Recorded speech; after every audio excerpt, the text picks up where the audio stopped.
இன்றைக்கு நாகர்கோயில்ல ஒரு கூட்டத்தில் பேசுறார். ஏதோ நான் முதலமைச்சர் திண்ணையில் படுத்து கிடந்தோம் கண்டுபிடிச்சிட்டார் இவர். ஸ்டாலின் அவர்களே, எப்பொழுது பார்த்தாலும் நீங்கள் பேசுவது நான் முத்துவேல் கருணாநிதியுடைய மகன் என்கிறார்.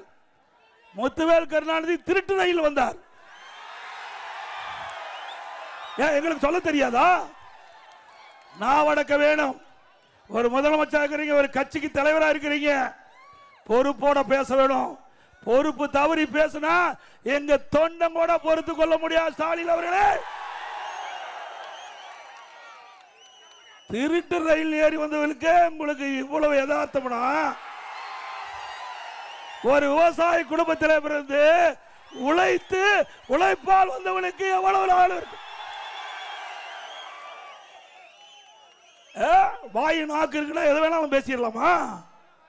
எங்களுக்கு பேச தெரியாதா? எங்களுக்கு நாக்கு இல்லையா? ஸ்டாலின்